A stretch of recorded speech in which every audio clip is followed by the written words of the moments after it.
Hey guys, I'm gonna chill out with Sub-07 and welcome back to Let's Play Mega Man X 4. Last time, we took the skies against the Air Force and raided the volcano to take out Storm Owl and Magma Dragoon. This time, we're heading to the snow base to deal with Frost Walrus, and the marine base to tackle Jet Stingray. First up, Walrus. This guy's silly, but it also makes me laugh for a number of reasons that we'll get into, mostly with the stage design. He protects the secret weapon which lies inside the snow base. He looks very derpy. Fun thing about Walrus' stage, other ice-themed Mavericks are in the background of it. This is the corpse of Blizzard Buffalo from X3, or Blizzard Buffalo as delinquents call him. More importantly though, this stage, ice physics. Not really an issue. You got sliding physics, which are kind of a pain, but that's not hard to navigate. We're gonna head down this way first to start. But we're gonna be coming back here, don't you worry. Use Ryu Enbu to get yourself a life up. Ryu Engine, I should say.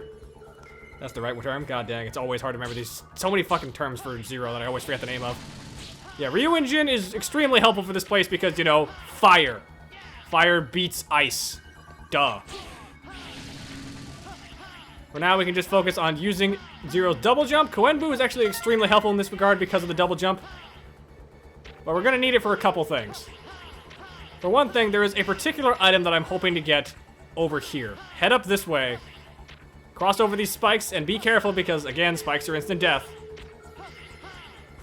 We're trying to head for the rightmost wall of the stage. Why exactly, you'll understand momentarily. Dodge that.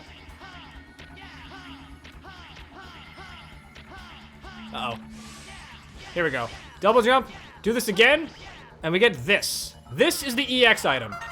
What does that do exactly? Well, it trivializes X4 even more by making it so every time you start a stage, by default you have 4 lives instead of 2. Very powerful, very useful weapon. Or item, I should say. Otherwise, we're just continuing on as normal, getting some health pickups. And I kind of like Frost Walrus' more haunting theme, because you don't really see ice stages get more haunting melodies that often. I guess Phendrana Drift from Metroid Prime is kind of a good example. And I also kind of like these snowmen who they just kind of dive at you and throw their head at you. Kind of funny. Drop down this way, watch for the rising platforms, and make sure you don't go on a path that doesn't have any of them, because there's a bottomless pit below all of them. We're safe, though, to head this way. I think that's Chill Penguin in there. Don't believe there's an Ice Maverick in X. No, there's Chill Penguin. And now we got a mini-boss. This is Izard. Why is it Izard? That's why. It's a giant ice hand. Ryu Jin does a shitload of damage to this guy, and he doesn't stand a chance once you really get going against him. He will try to slam against you and drop ice on you, but so long as you are just careful with your timing, he goes down, no sweat. Easy peasy.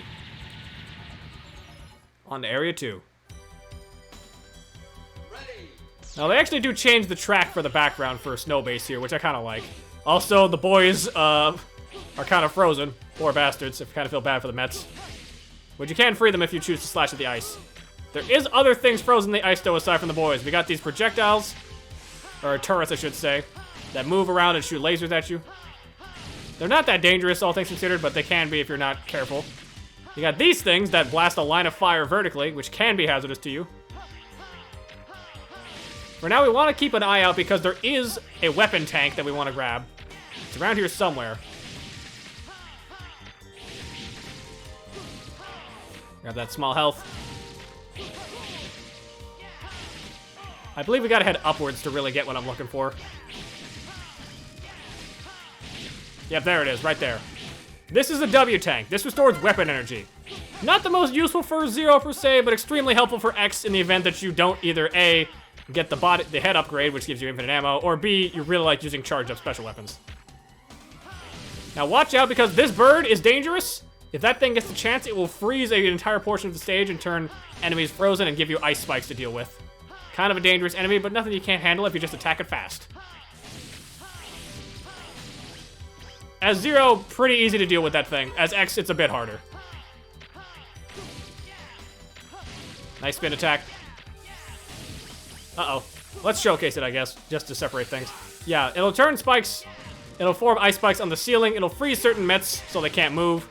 Might as well put him out of his misery. And it gives you ice physics. For the most part, there's actually not that many ice physics in the second half of Walrus' stage, so not that bad. Plus, Kuenbu absolutely shreds through enemies like that, so it's not that big of an issue. Deal with that. Like, your spin attack is just super powerful. But we've already made it to the boss fight. Let's see what we got. I gotta say, Frost Walrus has some of my favorite stupid boss dialogue of any X game. Here's what we got to say for this fight. What's that blonde kid up to? I don't have time for you, Junior. Hey, shut up and fight already! Oh, that does it, you're going down. We just insult him to his face.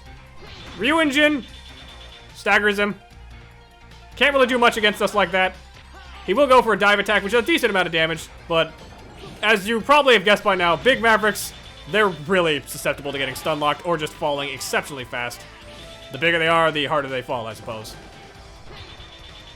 Oh, there we go. He was invincible for that, but not for long.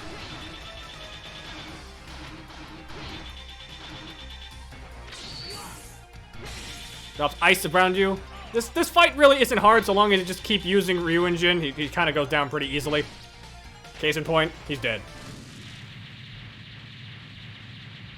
Again, X4, not a very hard game. There's a couple spots that are kind of a pain in the ass, but otherwise pretty straightforward.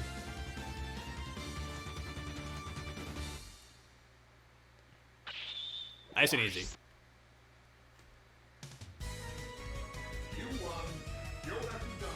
Hyoretsu-zan.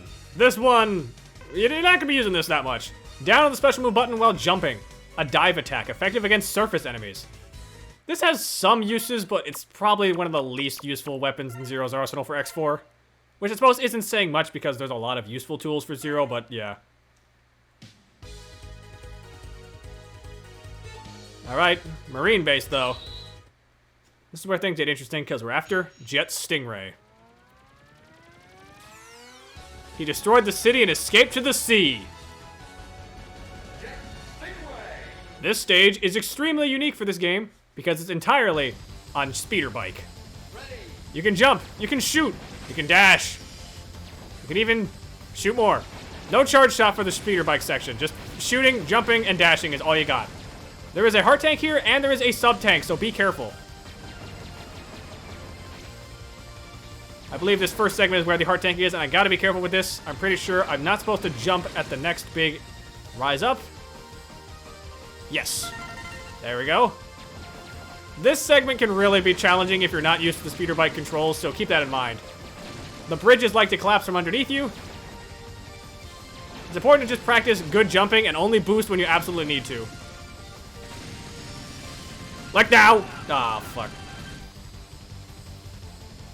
Yeah, it's technically an auto-scroller, so it's not that bad, but it can be a pain in the ass if you're not used to it. Well, we already got the heart tank, so we don't got to worry about grabbing that anymore, which is nice. We were actually in the very tail end of this area, so not too bad. We just got to worry about the second half. Assuming we can get there in one piece. Well, I gotta say, Jet Stingray, kind of one of my more interesting Mavericks, I think, because this is a stage that is entirely autopilot, essentially. You don't really see that in the X series too often. I guess there's a couple stages that do that, I guess. There's Ride Borsky in X7, but no one likes that, so it doesn't really count. Squid Adler in X5, but that stage also was kind of a pain in the ass. And I guess there's two auto-scrollers in X8. There's Avalanche Yeti and Gigavolt Man of War. And there's the first segment. Marine Base Area 2. This is also unique in that we actually get a rare instance of a Maverick that appears before his boss fight. Because once we traverse this place a little bit, Stingray shows up. Dash into him to deal some damage and make him leave. Otherwise, he will become a pain in the ass and a problem for you. He will appear a few times throughout the stage, dropping bombs at you, and you gotta be careful. Alright, let's head up here. Stingray likes to appear from all sides as well, so he will appear from, say, this side.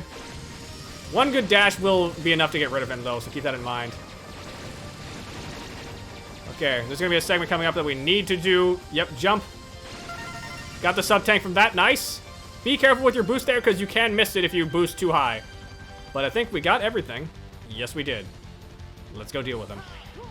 And yes, the Ice Tower, or Ryoetsu-zan, Hyoretsu-san is extremely important for this fight. You're gonna need this thing. Because Stingray can be a pain in the ass without it.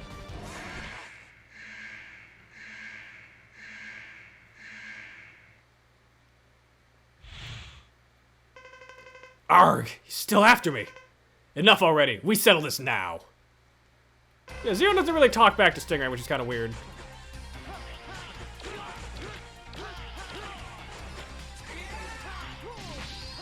Ice Tower here, Hyoretsu-san, is extremely effective against dealing with Stingray's mooks. But for now, you can't really reach him unless you do double jump, and Hyoretsu-san doesn't work if you double jump. So gotta focus on not doing that. For now, we can just use Koenbu, because this is also a very effective weapon against him. Oh man, we are taking a hell of a beating, though.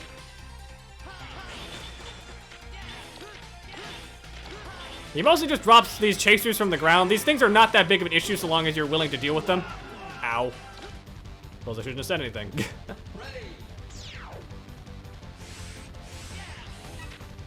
That does give me some health for my E-Tank, which is quite nice. Let's try this again.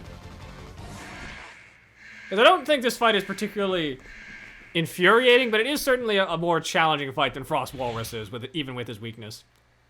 With X, this fight is a lot easier. Oh god, immediate dive bomb, jeez. I think it's mostly just the fact that Stingray can dive bomb you super fast and you might not be prepared for it.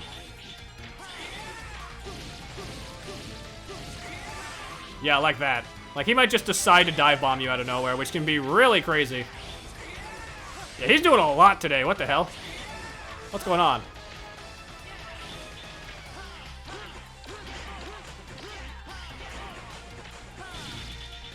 Okay, that was not my intention. There we go. That does some good-ass damage, though. Oh, he can dive straight up as well, which is extremely dangerous for you.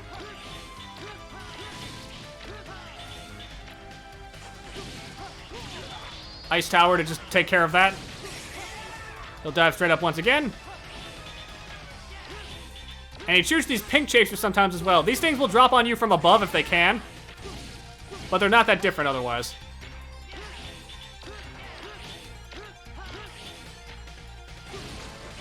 Oh, you fool. You shouldn't have done that. You're dead. Nice try, Stingray.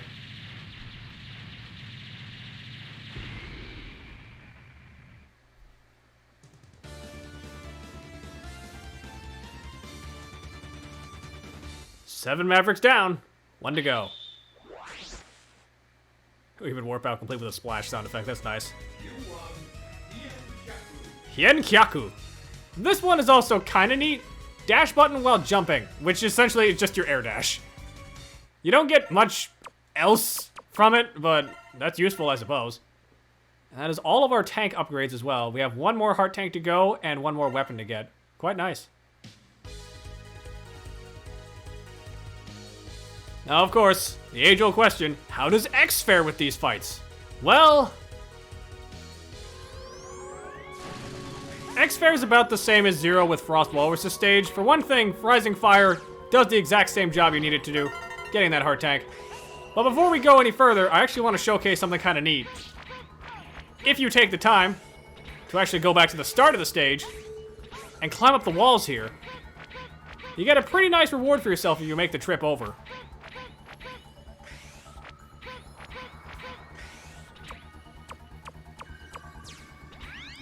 You find yourself a load of weapon energy and a load of energy. This is really helpful if you need a place to farm energy in order to prepare yourself for the final stages, so keep this in mind.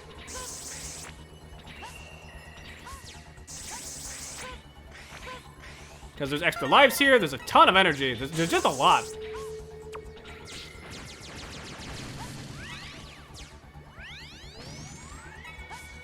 Like, look at all this, this is crazy. And of course, this does take you directly to the other segment, so you have plenty of room to always go over and get the other items, including the EX tank. X can't double jump like Zero can, so we gotta improvise and use the electric web. But it still works.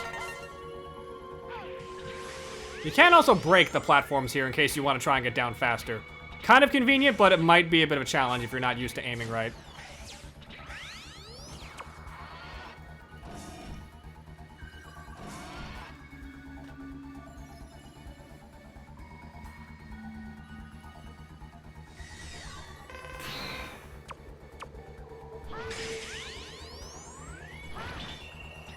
Shoryuken is not as effective as Zero's Ryu engine, but it's still pretty useful. Same with Rising Fire in general being just worth it. Ow. X's energy blasts are extremely useful for clearing out ice, so keep that in mind. They're extremely devastating as well, though, so you want to be careful with where you're aiming. Now, unlike Zero, X has not really got anything to say to Frost Walrus. Frost Walrus just does his thing, and X just murders him without mercy. I don't know why, but Walrus tries really hard to just be a bully, but he's such a pushover. They sent a kid like you after me? I promise to end this quickly. Sure, we'll end this quickly, for you. Walrus against X, also not a particularly challenging fight. You can actually get behind him more easily to line up for Rising Fire. It's a bit precise because you don't have much room to work with, but you can always just go for Shoryuken if you want. Like that.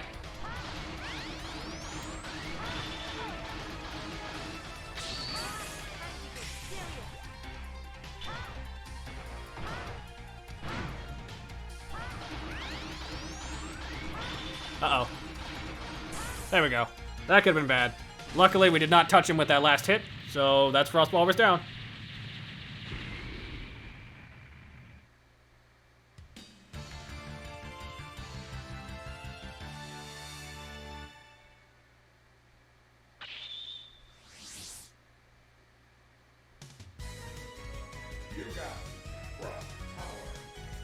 Frost Tower is a weird weapon. Generates a huge ice block that acts as a shield. May also be used to trap enemies before dissipating. This is kind of X's shield weapon for this game, but it's not that great to use in that regard. It's okay, but don't really worry about it too much. On to Stingray.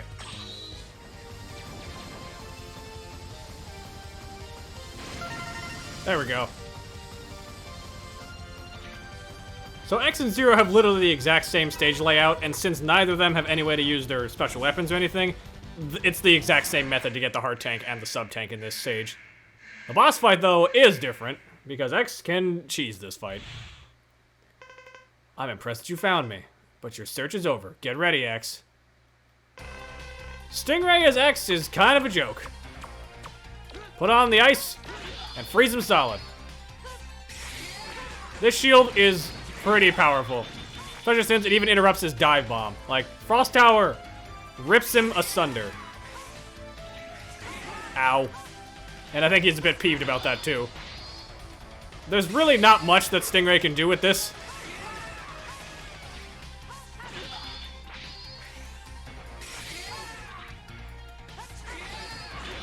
Like, even him attempting to get underneath me, it still hurts him.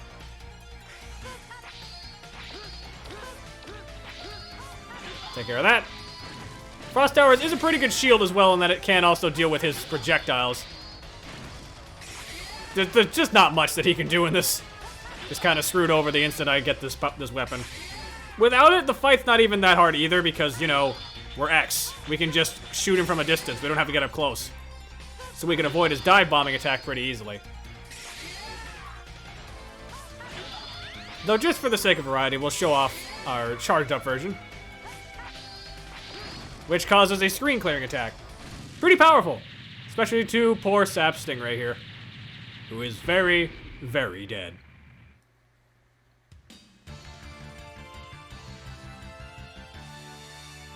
Nice work, X. So what do we get? Well, it's pretty obvious. Ground Hunter.